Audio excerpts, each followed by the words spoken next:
네, 오늘 말씀은 요한일서 3장 13절로 24절까지입니다. 다 같이 읽도록 하겠습니다. 형제들아, 세상이 너희를 미워하여도 이상히 여기지 말라.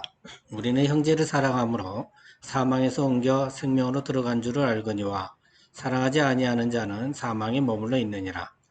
그 형제를 미워하는 자마다 살인하는 자니 살인하는 자마다 영생이 그 속에 거하지 아니하는 것을 너희가 아는 바라. 그가 우리를 위하여 목숨을 버리셨으니 우리가 이로써 사랑을 알고 우리도 형제들을 위하여 목숨을 버리는 것이 마땅하니라. 누가 이 세상의 재물을 가지고 형제의 궁핍함을 보고도 도와줄 마음을 닫으면 하나님의 사랑이 어찌 그 속에 거하겠느냐.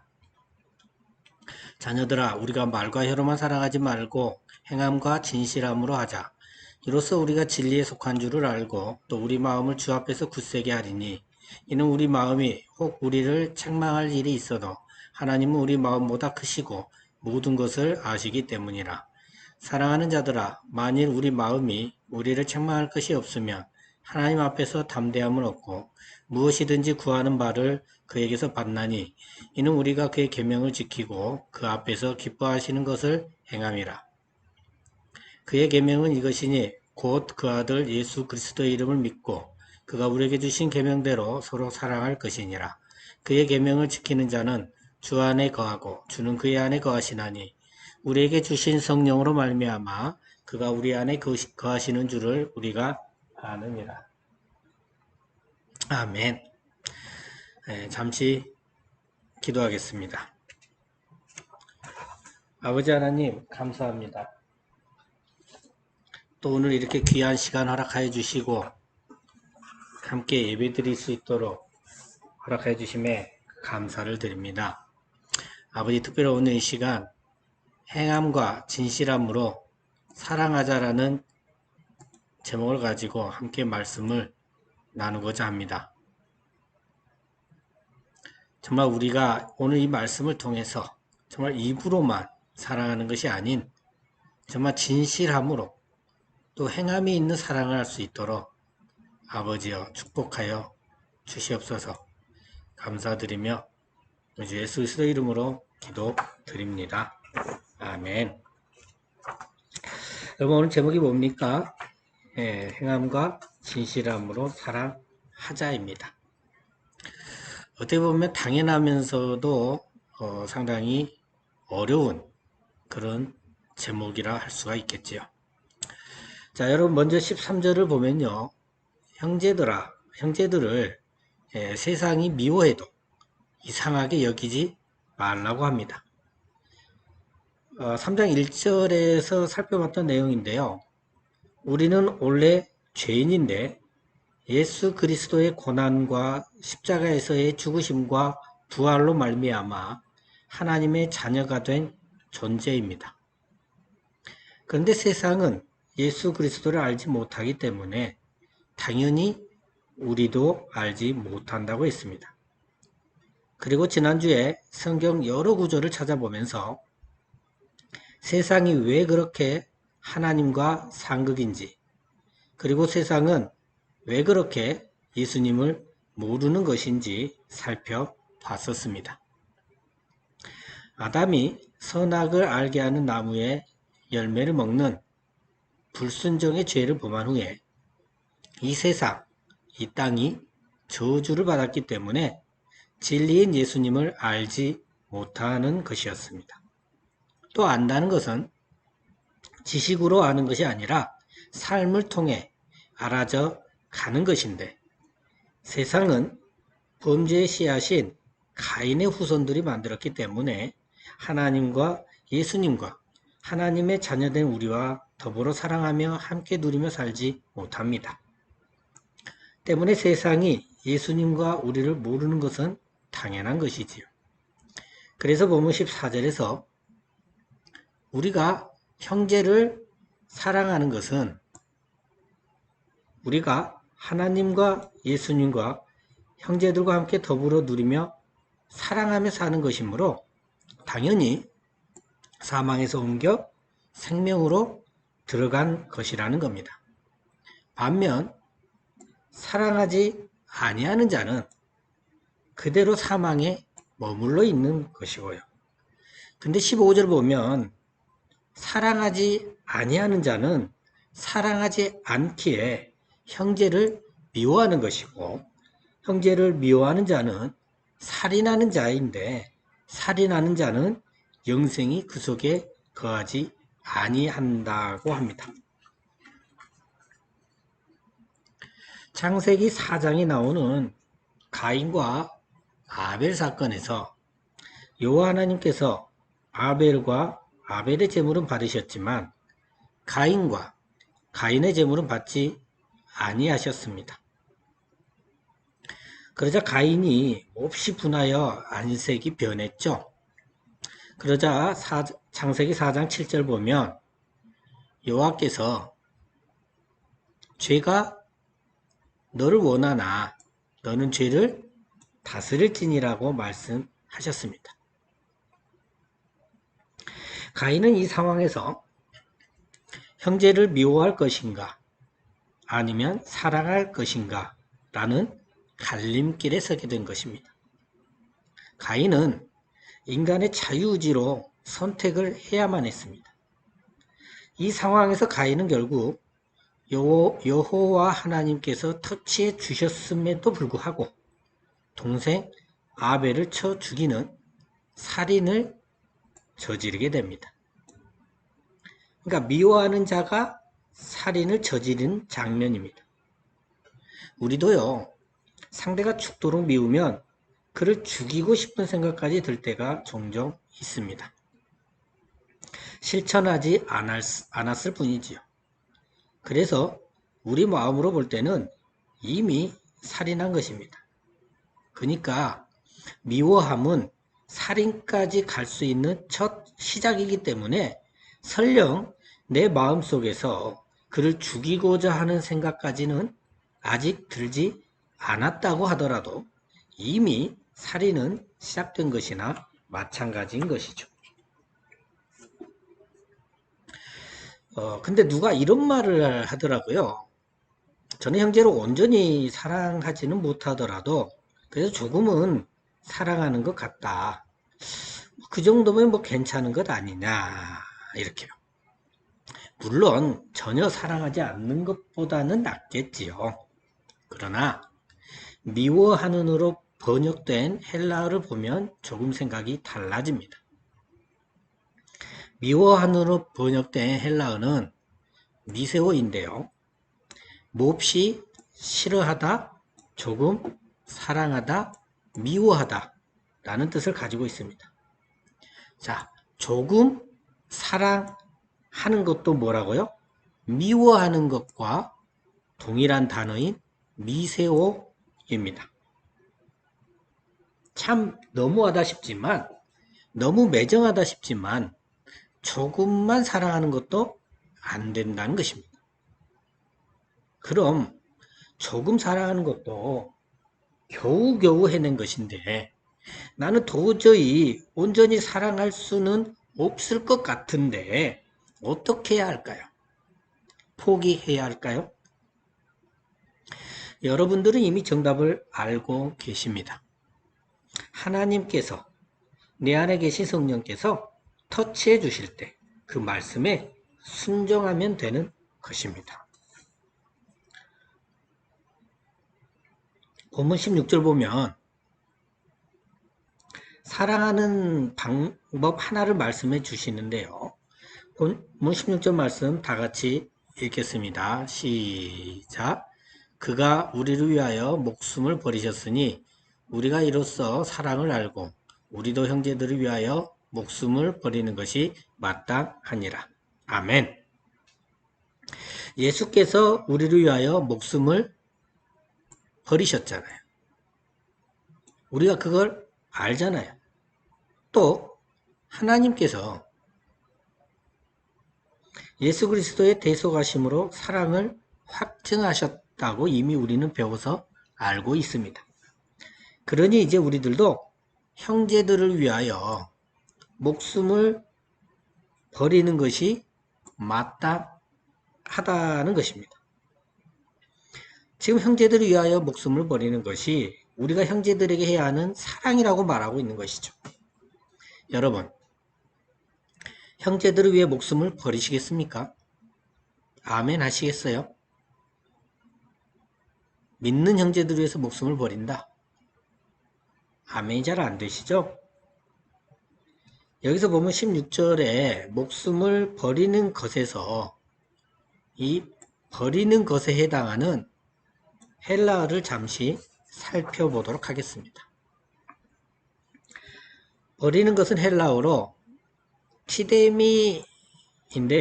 여러 가지 뜻이 있지만 그 중에 굴종하다, 죽다, 무릎 꿇다 등의 뜻이 있습니다. 그런데 중요한 것은 이 단어는 수동적 태도에 사용된다는 것입니다. 그러니까 스스로 무언가 능동적으로 하려고 할 때 쓰는 단어가 아니라는 것이죠. 이 말은 우리가 스스로 목숨을 버릴 수 있는 것이 아니라는 것을 말해줍니다. 예수님의 제자들도 형제들을 위해 죽고 싶어 했습니까? 아닙니다. 성령으로 인해 인도되었고 성령으로 인해 힘을 얻었고 하나님께서 허락하신 여러 상황들이 그렇게 인도되었기에 순교할 수 있었던 것입니다. 자신들이 죽고 싶어 하지 않았습니다.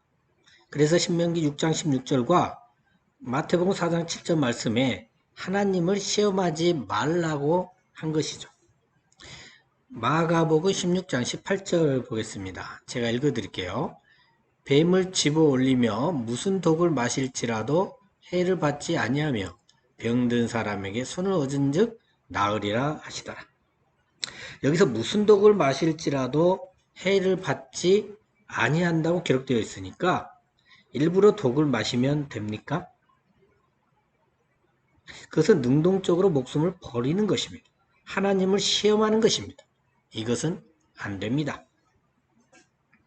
코로나19가 만연되어 있고 백신이나 치료제가 없는 상황에서도 하나님이 지켜주실 거야. 그러니 괜찮아. 이런 막무가내 무방비적인 믿음으로 그냥 무방비 상태로 소독하기나 거리두기, 마스크 쓰기 등을 하지 않고 따닥따닥 붙어서 예배를 드려도 될까요? 그것이 믿음이 좋은 것입니까? 하나님께서 그렇게 하라고 하셨느냐는 말입니다. 이것도 자기가 앞서는 자기 능동적인 것이지 하나님께서 하라고 하심에만 순종하는 것이 아닙니다. 전염병이 돌 때는 거기에 맞게 사회적 거리두기도 지키고 마스크도 쓰고 손소독제도 바르고 그렇게 생활수칙을 잘 지키며 예배를 드려야 하는 것입니다. 여러분, 우리가 순교해야 한다면요. 하나님께서 그 상황을 만드시고 순교할 수 있는 힘도 주십니다. 그러니까 자신이 순교의 사명이 있는지 없는지도 모르면서 자기가 스스로 순교하려 하거나 괜시리 자신이 먼저 순교에 대해 걱정하거나 그러실 필요는 전혀 없다라는 것이죠. 자, 그럼에도 불구하고 본문 17절은요. 우리가 능동적으로 형제를 사랑해야 하는 것, 능동적으로 형제들을 위해 목숨을 버리는 방법에 대해 말해줍니다. 본문 17절 말씀 다 같이 읽겠습니다. 시작. 누가 이 세상의 재물을 가지고 형제의 궁핍함을 보고도 도와줄 마음을 닫으면 하나님의 사랑이 어찌 그 속에 거하겠느냐. 이 세상 재물을 가지고 형제의 궁핍함이 보이면 도와주라는 것입니다. 여러분, 형제를 도와줄 수 있는 자는 바로 하나님의 사랑이 그 사람 안에 있기 때문에 가능한 것입니다. 그래서 세상 재물을 가지고 형제의 궁핍함을 보고도 도와줄 마음을 닫는다는 것은 하나님의 사랑이 그 속에 거하지 않는 것이지요. 예전에 영화를 보는데 그 영화에서 건물이 무너져 내리는데도 금을 조금이라도 더 가지고 가려고 하다가 대피하지 못하고 깔려 죽는 장면이 나오더라고요. 영화의 한 장면이지만 재물을 지키려다가 목숨을 잃은 것이죠. 이 세상에서 재물의 가치는 이처럼 어마어마합니다. 재물을 잃고 길바닥에 놨느니 차라리 죽겠다는 사람이 많지요.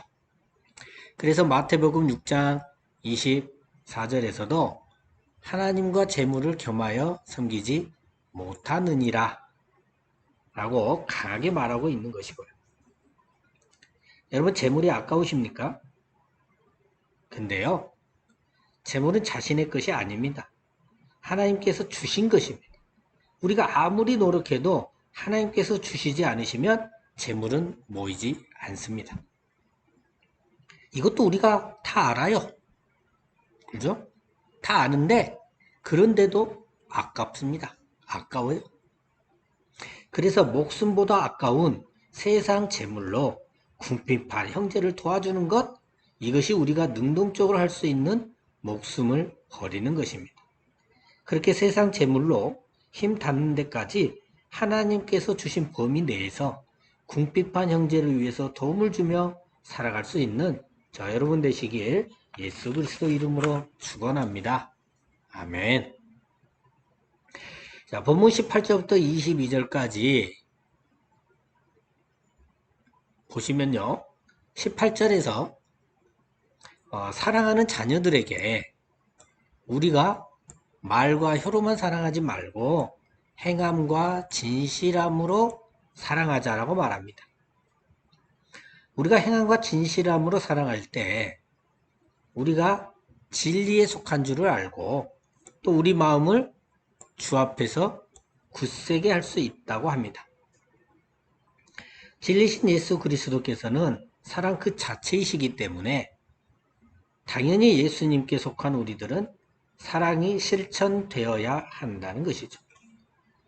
그러면 내 안에 예수님께서 계시고 예수님 안에 내가 있으므로 불안하지 않고 담대함을 얻을 수 있게 되는 것입니다. 혹여 내가 좀 부족해도 예수님께서 보여주시고 변호해 주실 것이기 때문에 그걸 알기 때문에 편안할 수 있는 것이죠. 여러분, 제 아이들이요, 어렸을 때 저를 슈퍼맨으로 알고 있더라고요. 학교 다닐 때도 보면 과제나 준비물 등을 이렇게 많이 시키잖아요. 근데 그걸 미리 준비하지 못할 때가 많아요. 그러면 아빠인 저한테 부탁을 하는데 그때 시간이 한밤중이거나 새벽일 때도 있어요. 그렇게 시간의 구애를 받지 않고 저에게 부탁을 합니다. 참 저도 난감할 때가 너무도 많아요. 근데 어떻게든 해서 그걸 다 구해주곤 했습니다.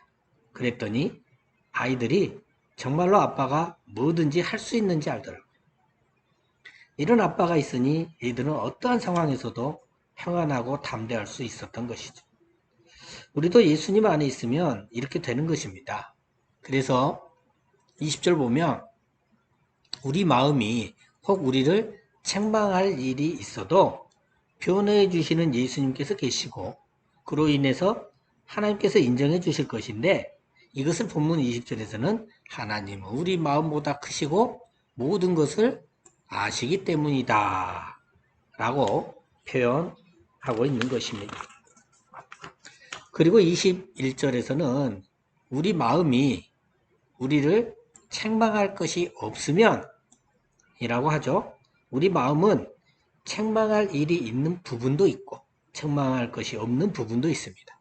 또 어떤 순간에 우리 마음이 책망할 일이 있는 상황에 있을 수도 책망할 것이 없는 상황에 있을 수도 있다는 것입니다.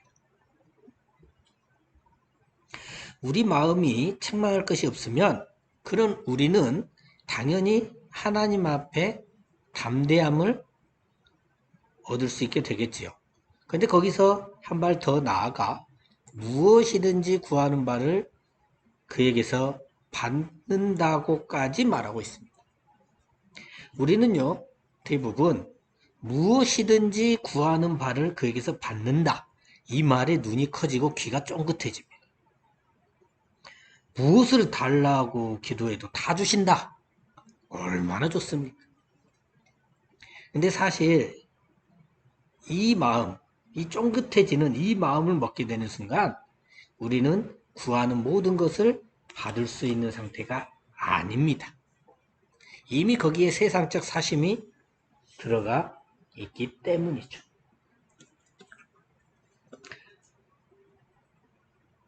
그렇다면 우리 마음에 책망할 것이 없는 상태가 어떤 상태일까요? 우리가 책망할 것이 없다? 그것은 22절 하반부에서 밝혀주고 있습니다. 우리가 그의 계명을 지키고 그 앞에서 기뻐하시는 것을 행하는 상태입니다. 우리가 서로 사랑하라는 계명을 지키고 예수님께서 기뻐하시는 것을 행하는 상태에 있다면 그런 우리가 구하는 것은 그 구하는 것이 무엇이든 간에 그것은 사랑일 겁니다. 당연한 거죠. 그러니 그 기도한 대로 주시지 않을 이유가 없는 것이죠. 그런데 우리 마음이 책망할 일이 있는 상태에서 구하면 어찌 될까요? 구하는 것 다 받을 수는 없습니다. 하나님의 뜻과 맞는 것은 받을 수 있고 하나님의 뜻과 맞지 않는 것은 받을 수 없습니다. 그러나 그것을 들어주시든 아니든 그 또한 하나님의 사랑입니다. 여러분, 부모가 자녀가 달라는 모든 것을 줍니까? 만약에 꽃 알러지가 심한 아이가 꽃 사달라면 꽃을 사줄까요? 안 사주겠죠? 복숭아 알러지가 있는 아이가 복숭아 먹고 싶다고 한들 복숭아 사줄까요? 사주지 않겠죠. 오히려 들어주지 않는 것이 부모가 자녀를 사랑하는 것입니다. 이처럼 우리 마음이 책망할 일이 있는 상태에서 구하는 것은 하나님께로부터 받든지 못 받든지 다 하나님께서 사랑으로 응답해 주셨음을 믿고 감사하시기 바랍니다. 어떤 분은 믿음이 없는 분은 또 여기서 이런 말들 해요. 그게 또 코에 걸면 코걸이고 귀에 걸면 귀걸이 아니냐. 응? 기도하다 보면 우연히 응답돼 보이는 것도 있고 안 되는 것도 있지 않냐. 여기서 믿는 자와 믿지 않는 자가 갈라지는 거예요. 믿는 자는 하나님이 살아계심을 알기 때문에 그걸 당연하게 하나님의 사랑으로 받아들이는 거고, 믿음이 없는 자는 당연히 하나님의 사랑이 하나님이 살아계심을 알지 못하고 하나님의 사랑을 알지 못하기 때문에 그냥 우연일 뿐이라고 생각을 하는 거죠. 이는 어쩔 수 없는 것 같아요.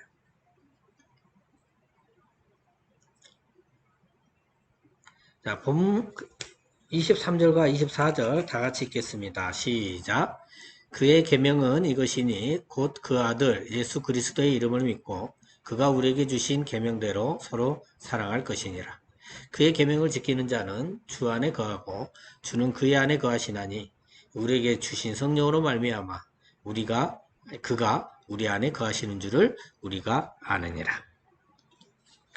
예수님께서 주신 예수님의 계명은 첫째는 하나님의 아들 예수 그리스도의 이름을 믿는 것이고, 둘째는 그가 우리에게 주신 계명대로 뭐해라? 서로 사랑하는 것입니다. 그의 계명을 지키는 자는 예수님께서 하나님의 아들이시며 그리스도이심을 믿고 하나님과 예수님과 함께 더불어 살아가며 형제를 서로 사랑하는 자입니다. 그렇게 살아가는 우리는 당연히 주 예수 그리스도 안에 거하고 또 주님은 우리 안에 거하십니다. 그리고 그것을 우리는 우리 안에 계신 성령으로 말미암아 아는 것입니다. 나는 스스로 절대 알 수 없지만 성령의 도우심으로 아는 것이죠. 오늘은 여기까지 본문에 충실해 봤습니다. 근데 아직 본문을 온전히 이해했다고 볼 수는 없어요. 온전히 이해하기 위해서는 본문에 나오는 성령과 마음에 대한 정확한 이해가 필요합니다. 이 부분에 대해서는 다음 주에 살펴보도록 하겠습니다. 아무쪼록 말로만, 생각으로만 사랑하지 마시고 행함과 진실함으로 서로 사랑하시는 저 여러분 되시길 예수 그리스도 이름으로 축원합니다. 아멘. 기도하겠습니다.